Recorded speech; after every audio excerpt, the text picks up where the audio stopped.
Hello बच्चों, कैसे हो? आज हम साइंस का नया चैप्टर शुरू करेंगे, सम नेचुरल फिनोमेना। ओके, क्या नाम है? Some natural phenomena.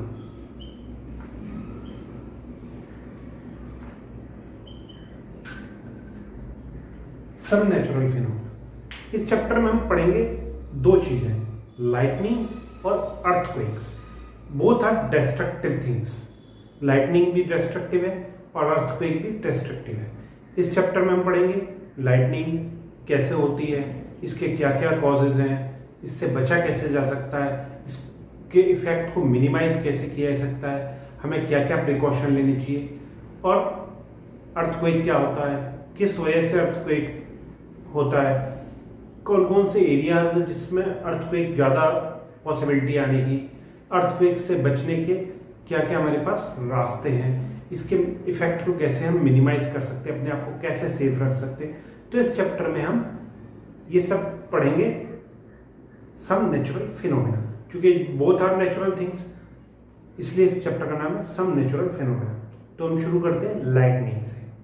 आपने कभी कभी देखा होगा कि जो सड़क पर पोल लगे होते हैं, इलेक्ट्रिक पोल, उनके बीच में इलेक्ट्रिक वायर होते हैं, ओपन इलेक्ट्रिक वायर मेटल के, वो कभी कभी इतने ढीले होते हैं कि वो हिलते रहते हैं, और स्पेशली जब तेज हवा चलती है तो हिलते हैं। और कभी आपने देखा होगा हिलते समय उनमें स्पार्क होता है, लाइट चमकती है उसमें, लाइट रिफ्लेक्ट होती है उसमें, चट चट की आवाज करते हैं वो।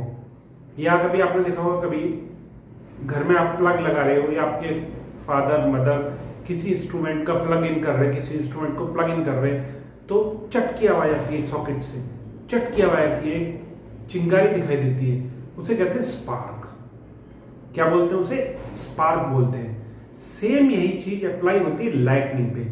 जब स्पार्क बहुत बड़ी क्वांटिटी में होता है, बहुत बड़े मैग्नीट्यूड में होता है, तो उसको बोलते हैं हम लाइटनिंग। और लाइटनिंग बहुत डिस्ट्रक्टिव चीज है, ये ह्यूमन लाइफ को, प्रॉपर्टी को बहुत नुकसान पहुंचाती है। लाइटनिंग कुछ नहीं है, स्पार्क का बहुत बड़ा फॉर्मेशन है। बहुत बड़े मैग्नीट्यूड में जब स्पार्क होता है तो उसको हम लाइटनिंग बोल सकते हैं। But lightning is a natural phenomena. पहले क्या सोचते थे पुराने जमाने में जो लोग थे कि लाइटनिंग से बहुत डरते थे, उनको पता नहीं होता था कि लाइटनिंग का पीछे कॉज क्या है, किस वजह से हो रही है। वो लोग सोचते थे कि शायद भगवान को, ईश्वर को गुस्सा आ रहा है, उस वजह से ये लाइटनिंग हो रही है। जैसे हम लोगों को गुस्सा आता है, हम लोग क्या करते हैं? चीखते हैं, डांटते हैं या कुछ और बोलने लगते हैं। ऐसे ही उनको लगा ईश्वर को अगर गुस्सा आता है तो वो इस तरह अपना गुस्सा प्रदर्शित करते हैं, इस तरह अपना गुस्सा दिखाते हैं हम लोगों को। तो उनके हिसाब से, जो पुराने जमाने के लोग थे, उनके हिसाब से लाइटनिंग भगवान का एक गुस्सा था। पर नहीं, ये भगवान का गुस्सा नहीं था। 600 BC के आसपास ग्रीक में ये सबसे पहले खोज हुई। उन्होंने किस तरह से करा? उन्होंने देखा कि एक अंबर है, एक रेजिन, उसको फर में, फर मतलब जानवरों के, एनिमल्स के, जैसे खरगोश हो गया, बियर हो गया, सॉरी हाँ ये हो गए, इनके स्किन पे जो बाल होते हैं उसको फर कहते हैं। नेचुरल फर भी होते हैं और सिंथेटिक फर भी होते हैं। फर में जब उन्होंने इसको रब किया, विग्रसली रबिंग की इसकी, अंबर की, और उसको फिर उसके बाद किसी लाइट ऑब्जेक्ट के पास लगे, जैसे पेपर के छोटे छोटे पीसेस, ड्राई लीव्स या आपके स्किन के हेयर, तो उन्होंने देखा वो लाइट ऑब्जेक्ट को अट्रैक्ट कर रहा था। वो अंबर उन लाइट ऑब्जेक्ट्स को अट्रैक्ट कर रहा था। तो उन्हें लगा कि ये अट्रैक्ट क्यों कर रहा है, किसी चार्ज की वजह से वो अट्रैक्ट कर रहा है। फिर 1752 BC में बेंजामिन फ्रैंकलिन ने ये पता लगाया। उससे पहले आप एक चीज देखिए, जब कभी कभी क्या होता है, जब हम कपड़े चेंज करते हैं, वूलन क्लोथ्स, तो या पहनते हैं, तो हमारे जो स्किन के हेयर से खड़े हो जाते हैं, ये एकदम से स्ट्रेट हो जाते हैं। या कभी कभी आपने अंधेरे कमरे में देखा होगा, जब आप वूलन क्लोथ्स चेंज कर रहे होते हैं या पॉलिस्टर के कपड़े चेंज कर रहे होते हैं, कमरा पूरा अंधेरा है, साइलेंट है, आप चेंज करो चट चट की आवाज आती है, या हल्का सा एक स्पार्क दिखाई देता है, वो किस वजह से होता है? वो भी एक स्पार्क या lightning, some sort of lightning, छोटे स्केल पे लाइटनिंग इफेक्ट है। इसी को बेस बना के 1752 में बेंजामिन फ्रैंकलिन ने लाइटनिंग को डिस्क्राइब किया। उसने कहा लाइटनिंग भी इसी का एक फॉर्म है, जो जैसे कपड़े चेंज कर रहे हैं और चट चट की आवाज आ रही है, ये किस वजह से हो रहा है? मतलब कोई चार्ज है हमारे ऊपर, कोई करंट है, कोई चार्ज एक्युमुलेट हो गया है, उसकी वजह से चट चट हो रही है, मतलब वो डिस्चार्ज हो रहा है उस टाइम। आपने कभी देखा होगा, जैसे आप खुद मत करिएगा, कभी कभी क्या होता है, बैटरी जो होती है व्हीकल्स में लगती है, उसको डिस्चार्ज करने के लिए क्या करते हैं, दो उसके नेगेटिव और पॉजिटिव पोल्स के जो वायर्स उनको मिला देते, तो कैसे वायर थी, चट चट चट स्पार्किंग होती है। तो ये स्पार्क क्या हुआ? Discharge of charges, discharge of charges, ये स्पार्क होता है। तो इसी फिनोमेना के ऊपर बेंजामिन फ्रैंकलिन ने ये थ्योरी दी कि इस तरह से ये लाइटनिंग के प्रोसेस होता है। उसी को आगे लगभग 2000 ईयर्स लग गए साइंटिस्ट को समझने में कि व्हाट इज लाइटनिंग, पर अभी भी कंप्लीटली पूरी तरह से क्लियर कट थ्योरम नहीं है कि लाइटनिंग किस वजह से होती है। एक अजम्पशन है कि शायद लाइटनिंग का मेन थ्योरम ये है, मेन कॉज ये है, और मेन पर्पस, मेन जो उसका इक्वेशन है या आप कह लीजिए सिस्टम है, वो ये है, इस वजह से होती है, ये प्रोसीजर होता है लाइटनिंग में, इस वजह से लाइटनिंग होती है।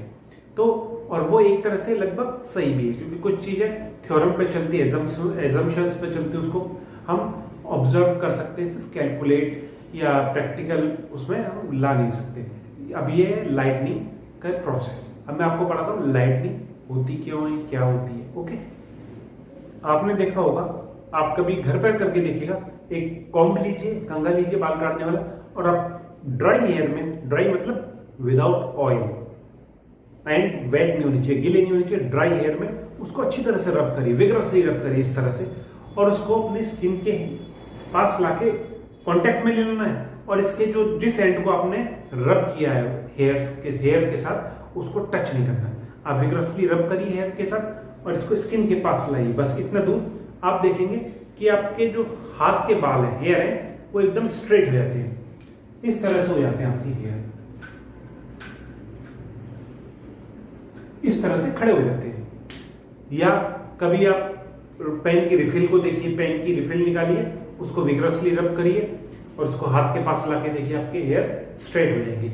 या कभी आप प्लास्टिक स्केल लीजिए या प्लास्टिक कॉम्ब लीजिए या रिफिल लीजिए, उसको विग्रसली रब करिए बाल के साथ या पॉलिथीन शीट के साथ, और उसको छोटे पेपर्स के छोटे छोटे पीसेस लीजिए, पेपर्स के लाइट एकदम बहुत छोटे छोटे पीसेस लीजिए, उनको फैला दीजिए किसी ऑब्जेक्ट पे या टेबल पे, वुडन टेबल पे, और उसके पास लाइए उसको, कॉम्ब को या स्केल जो भी आपने रब किया है अपने हेयर्स के साथ या पॉलिथीन के साथ, उसको उसके पास लाइए।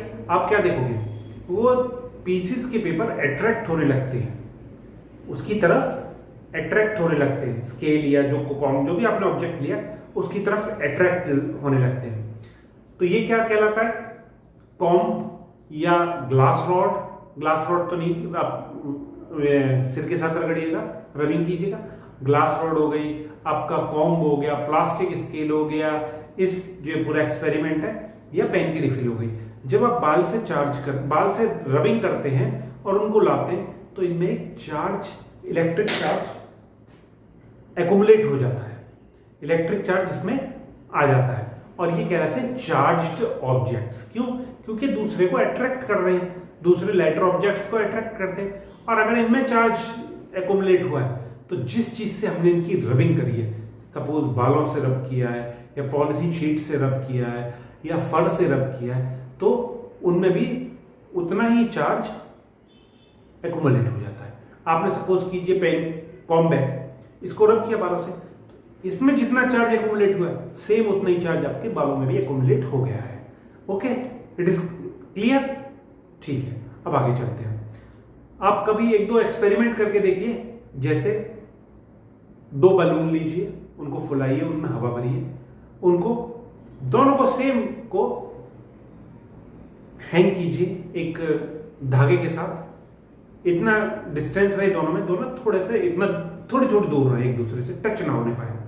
फैन नहीं चला होना चाहिए, हवा नहीं आनी चाहिए इससे कि वो हिले ना किसी वजह से। अब दोनों बैलून को अलग अलग पॉलिथीन शीट के साथ रब करिए, विग्रसली रब करिए। पहले एक बैलून को करिए, फिर फटाफट दूसरे बैलून को करिए, या आपकी कोई हेल्प करने वाला तो दोनों बैलून को एक साथ कर सकते हैं आप। अब आप क्या देखोगे, जैसे ही आप उन दोनों को हैंग करते हैं, नॉर्मल पोजीशन में छोड़ते हैं, वो पहले तो इस पोजीशन में थे, ये दो वायर है, ये बैलून है, ये बैलून है, ओके, नॉर्मल पोजीशन थी। जब आपने रब किया उसके बाद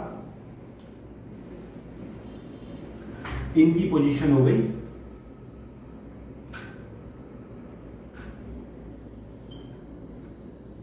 ये, मतलब क्या हुआ, दोनों एक दूसरे से रिपेल कर रहे हैं, दोनों एक दूसरे से अलग हो रहे हैं, रिपेल कर रहे हैं, ओके। एक दूसरा एक्सपेरिमेंट कीजिए, आप कोई पेन की रिफिल को विग्रसली रब करिए पॉलिथीन शीट्स के साथ या अपने बालों के साथ, तो उसके बाद उसको एक ग्लास टम्बलर में, कांच के ग्लास में रख दीजिए, फिर एक दूसरी पेन की रिफिल रब कीजिए। अब आप देखिए उस जो पेन की रिफिल आपने ग्लास टम्बलर में रखी हुई है, इस तरह से आपने, बता दूं आपको इजी हो जाएगा।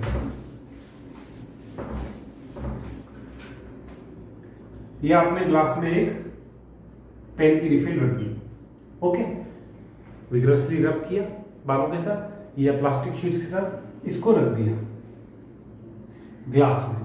अब दूसरी रिफिल रब की और इसको रब करने के बाद इसके पास में लाए, टच नहीं किया, पास में लाए, तो ये थोड़ा सा डिस्प्लेस होगी, रिपेल होगी, मतलब अगर इसके पास लाए तो इससे दूर हटेगी, इट मींस रिपेल हो गया।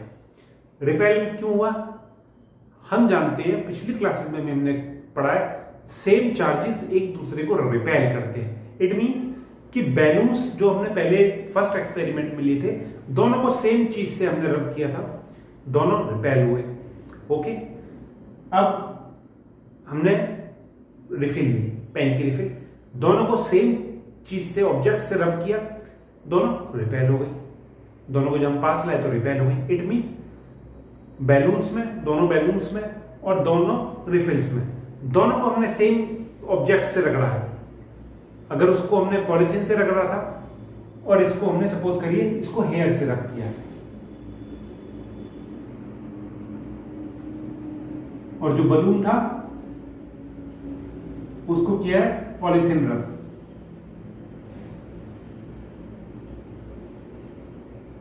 ठीक है, इसको हेयर से रब किया, इसको पॉलिथीन से रब किया, और दोनों एक दूसरे को रिपेल कर रहे हैं। रिपेल कर रहे हैं मतलब कि एक दूसरे से दूर भाग रहे हैं। इसका मतलब क्या हुआ, हम जानते हैं कि same charges repel each other, okay, तो इट मींस जो दोनों हमने रिफिल को रब किया है, दोनों में सेम चार्जेस है, क्योंकि दोनों को एक ही ऑब्जेक्ट से रब किया गया है, दोनों को एक ही ऑब्जेक्ट से रगड़ा गया है।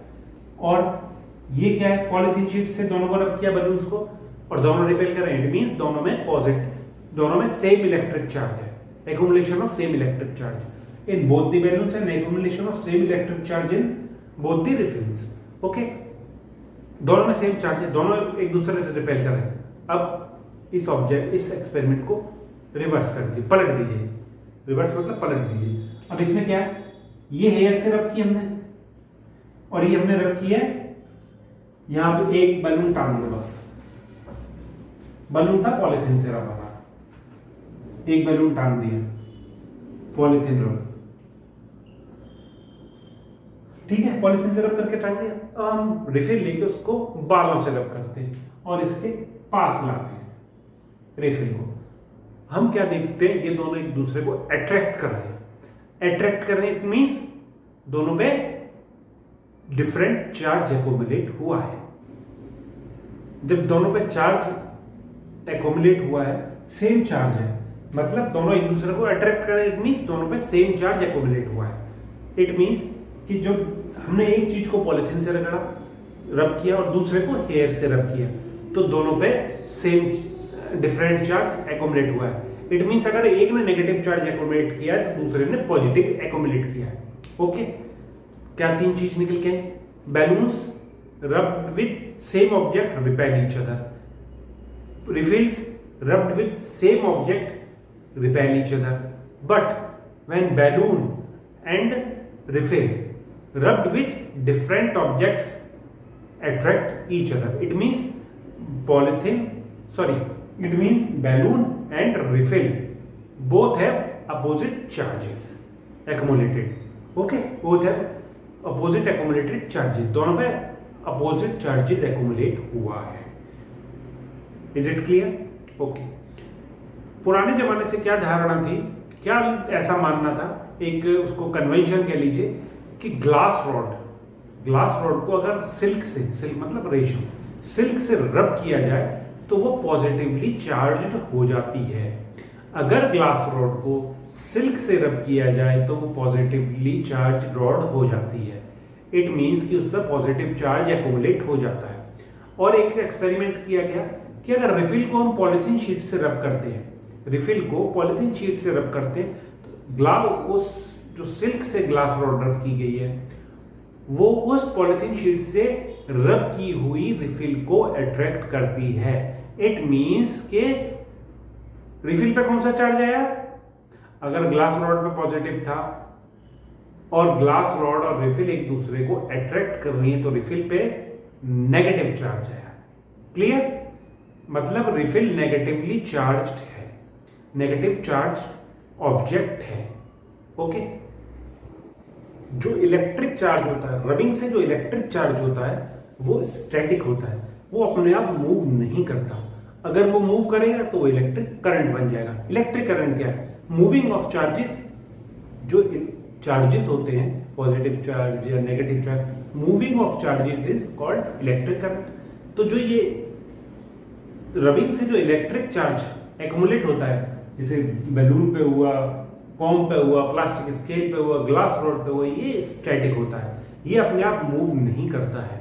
अब आप एक्सपेरिमेंट करेंगे, करके देखिए, ये आपकी बुक में भी दिया हुआ है कि मैं आपको डायग्राम में दिखाता हूं तो आपको समझ में आएगा.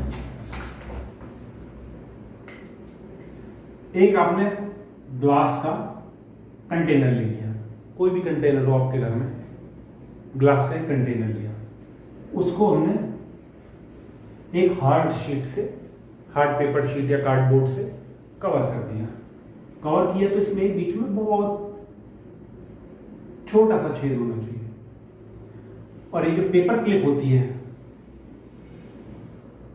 ऑफिसेज में, स्टील की मेटल पेपर क्लिप, इसको हमने ओपन कर लिया. इस तरह से ओपन किया,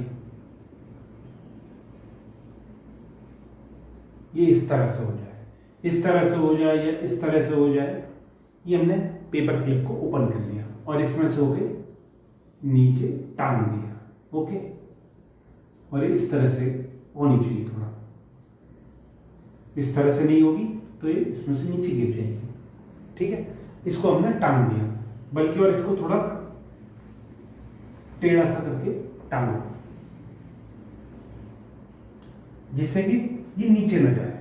ओके, अब इस पे 2 एल्यूमिनियम फॉइल स्ट्रिप हमने लटका दी, 2 एल्यूमिनियम फॉइल लटका दी. This is simple thing. अब एल्यूमिनियम फॉइल लटकाने के बाद आप एक ग्लास रॉड हो या रिफिल को, नॉर्मल रिफिल को अच्छी तरह रब करिए हेयर्स में या पॉलिथीन शीट पे रब करिए और उसको बिना अपने हाथ से टच किए, जैसे आपने ये टच रब किया, आपको क्या नहीं करना है रबिंग के बाद, ये रब किया, दूसरे हाथ से इसको टच नहीं करना, इसको किसी मेटल ऑब्जेक्ट पर टच नहीं करना एक्सपेरिमेंट के लिए. क्यों? क्योंकि उससे वो चार्ज खत्म हो जाएगा. वो बाद में बताऊंगा चार्ज कैसे खत्म होगा. आप इसको रब किए अच्छी तरह से ड्राई एयर में और इसके पास लाए, इसको टच किया. ओके, इसको जैसे ही आप टच करोगे क्या होगा? जो चार्ज होगा वो आपकी रिफिल से, जो आपने ऑब्जेक्ट रब किया है उससे इसमें ट्रांसफर हो जाएगा, क्योंकि मेटल की है, ट्रांसफर हो जाएगा. और नीचे जो आपने ऑब्जेक्ट टांगे 2 एल्यूमिनियम फॉइल की स्ट्रिप्स, वो भी मेटालिक है और गुड कंडक्टर ऑफ इलेक्ट्रिसिटी है एल्यूमिनियम. ओके, जब आपने इसमें रिफिल या कॉम या स्केल को यहाँ टच किया रब करके, तो उसका चार्ज इसमें से पास होके इन एल्यूमिनियम फॉइल्स पे आ गया। अब आप क्या देखते हो, जैसे आपने इसको टच किया ये दोनों एक दूसरे से दूर होना स्टार्ट हो गई। दोनों इस तरह थी, इस तरह से हो गई, दोनों एक दूसरे को रिपेल किया। रिपेल क्यों किया? क्योंकि दोनों में सेम चार्ज आ गया। जो हमने रब किया हुआ ऑब्जेक्ट था, इस पे टच किया, उसमें जो चार्ज था वही इन दोनों में आ गया, मतलब सेम चार्ज दोनों में आ गया, एक्युमुलेशन ऑफ सेम चार्ज हो गया, और इसलिए दोनों ने एक दूसरे को रिपेल किया। अब आप इस एक्सपेरिमेंट यहां से आप हटा दीजिए अपने कॉम को, फिर दोबारा रब करके लगाइए, क्या देखते हैं? Same thing. 2-3 बार इसका एक्सपेरिमेंट को करिए, आपको सेम चीज देखने को मिलेगी। अब आप क्या करिए, आपने रब किया है, लगा दिया, ये दोनों एक दूसरे से रिपेल हो गए। आपने फिर इसको हाथ से टच कीजिए, ये दोनों एक दूसरे के पास आ जाएंगे। फिर दोबारा रब करके लगाइए, दोनों एक दूसरे से दूर हो गए। जैसे आपने उस पर ऊपर पेपर क्लिप पे हाथ टच किया, दोनों एक दूसरे के पास आ गए। इट मींस जब इसमें सेम चार्ज था, दोनों एक दूसरे से दूर हो गए थे। पर जब अगर डिफरेंट चार्ज आता, दोनों चिपक जाते, पास आते। पर अगर दोनों नॉर्मल पोजीशन में लटके हुए हैं, हाथ से पकड़ने के बाद ये दोनों नॉर्मल पोजीशन में आ गए, इट मींस कि इनमें कोई चार्ज नहीं है। दे आर गेटिंग डिस्चार्ज, वो डिस्चार्ज हो गए। डिस्चार्ज मतलब जो आपने जब इसको टच किया तो आपकी बॉडी, जो इसमें इलेक्ट्रिक करंट था, वो आपकी बॉडी में आ गया और वो आपकी बॉडी से अर्थ में चला गया। This process is called discharging. जब आपने इस पेपर क्लिप को टच किया था, तो जो चार्ज था पेपर क्लिप में और एल्यूमिनियम फॉइल्स में, वो आपकी बॉडी से होता हुआ अर्थ में चला गया। तो ये प्रोसेस क्या होता है? The transferring of charge from a charged object to earth. किसी भी चार्ज्ड ऑब्जेक्ट से ट्रांसफर ऑफ चार्ज, चार्ज का ट्रांसफर होना अर्थ में, इज कॉल्ड अर्थिंग। इसको क्या बोलते हैं प्रोसेस को? अर्थिंग। ठीक है, अब मैं इसकी डेफिनेशन लिखता हूं, आप नोट कर लीजिएगा।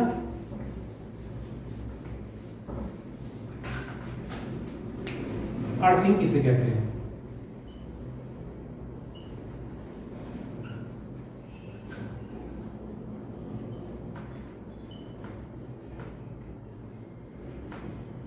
Transferring of charge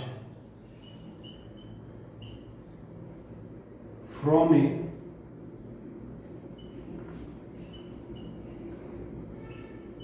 charge body या ऑब्जेक्ट इनटू अर्थ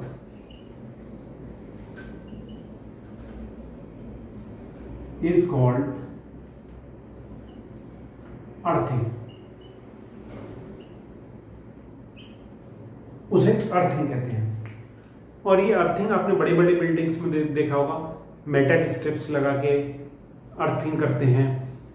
वो भी इस चैप्टर में मैं आगे बढ़ाऊंगा कि कैसे वो उसका यूज करते हैं। या आपने घर में देखा होगा, आपके घर के जो प्लग होते हैं, जो सॉकेट होता है इस तरह से होता है, जिसमें प्लग लगाते हैं, 3 होल बने होते हैं इसमें, इस तरह से। एक पॉजिटिव का होता है, एक नेगेटिव का होता है। ये होता है होल अर्थिंग के लिए, न्यूट्रल भी बोलते हैं अर्थिंग। इसमें एक अलग ग्रीन कलर का वायर लगता है जो अर्थिंग के लिए काम आता है। ये अर्थिंग क्या करता है? आपको इलेक्ट्रिक शॉक से, इलेक्ट्रिक करंट से सेफ रखता है। अगर किसी बॉडी में करंट आ रहा होगा तो वो इस अर्थ वायर के माध्यम से, इस अर्थ वायर के थ्रू जमीन में चला जाएगा और उस बॉडी से आपको करंट फील नहीं होगा। ये अर्थिंग का मेन पर्पस होता है। ओके, अब हम पढ़ेंगे नेक्स्ट क्लास में व्हाट इज लाइटनिंग, उसकी क्या स्टोरीज है, किस तरह से लाइटनिंग होती है। अभी मैंने जस्ट आपको बताया था चार्ज कैसे, जो छोटे छोटे घर में एक्सपेरिमेंट्स थे कि हम कैसे करते थे, बचपन में हम ऐसे करते थे, मैंने तो किया है, शायद आपने भी किया होगा। इस तरह से करते थे, कॉम को रब करके हाथ के बालों के पास या पैर के बालों के पास लेके आते थे, बाल खड़े हो जाते थे, इस तरह के एक्सपेरिमेंट छोटे छोटे हम घर पे भी किए हैं, आप भी एक बार जरूर करके देखिए।